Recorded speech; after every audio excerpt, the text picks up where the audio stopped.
ஓம் சாய்ராம். நேற்று நான் ஒரு வீடியோ போட்டிருந்தேன், சாய்பாபா பறவை ரூபத்தில் காட்சி கொடுத்தாங்க அப்படின்னு சொல்லிட்டு. அதை பார்த்த ஒரு சாய் பக்தர் வந்து எனக்கு சில ஃபோட்டோஸ்லாம் அனுப்பியிருக்காங்க. அவங்களோட குழந்தைய பாபா எப்படி அழகாக காப்பாற்றினாங்க, அதை எப்படி அறிகுறி கொடுத்துருக்காங்க அப்படின்னு சொல்லி சில ஃபோட்டோஸ்லாம் அனுப்பிச்சிருக்காங்க. பாருங்கள் சாய்ராம். அதாவது கடவுள் வந்து தன்னோட குழந்தைய காப்பாற்ற ஓடி வருவார் அப்படின்னு சொல்லி மெசேஜ் வந்திருக்கு. அந்த மெசேஜ் வந்த அதே நேரத்தில் அவங்க குழந்தை வந்து கீழே விழுந்து தலையில் அடிபட்டிருக்கு. இவங்களுக்கு ரொம்ப பதட்டமாக இருந்திருக்கு. அதுக்கப்புறம் அன்னைக்கு பார்த்தீங்கன்னா சீரியலில் பாபாவுக்கு தலையில் அடிபட்டிருந்திருக்கு. அப்போ கேட்கும்போது என்னோட குழந்தைங்களோட கர்மாவை நான் வாங்கிக்கிறேன் அப்படின்ற மாதிரி அந்த சீரியலில் பாபா சொல்லியிருந்திருக்காங்க.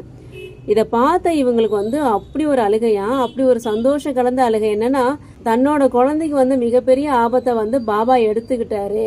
தன்னோட குழந்தைக்கு தலையில் அடிபட்ட மாதிரியே பாபாவுக்கும் அங்கே தலையில் அடிபட்டிருக்கு. என் குழந்தையோட அடியை பாபா வாங்கிக்கிட்டார் சாய்ராம் அப்படின்னு சொல்லி அவங்க இமோஷ்னலாக எனக்கு வந்து மெசேஜ் அனுப்பிச்சிருக்காங்க. இதே மாதிரி தான் எனக்கு இன்னொரு சாய்ராம் கூட மெசேஜ் அனுப்பிச்சிருந்தாங்க. சாய்ராம், எனக்கு வந்து கையில் அடிபட்டிருக்கு, அதே நேரத்தில் பாபாவோட கையில் அடிபட்டிருக்குன்னு நீங்கள் வீடியோ போட்டிருந்தீங்க. எனக்கு பார்த்தோன்னே ரொம்ப கஷ்டமாக இருந்துச்சு. பாபா என்னோட அடியை வாங்கிக்கிட்டாரு. இதெல்லாம் வந்து ஒரு சிங்க் ஆகுது சாய்ராம். ஒவ்வொருத்தவங்களுக்குமே அந்த வீடியோ வந்து கனெக்ட் ஆகுது. பாபாவோட ஃபோட்டோ வந்து கனெக்ட் ஆகுது. பாபா அந்த ஃபோட்டோ மூலயமா மெசேஜ் சொல்கிறாங்க, வீடியோ மூலயமா மெசேஜ் சொல்கிறாங்க. இது ஒவ்வொருத்தவங்களுக்கும் ஒவ்வொரு விதமாக கனெக்ட் ஆகுது சாய்ராம்.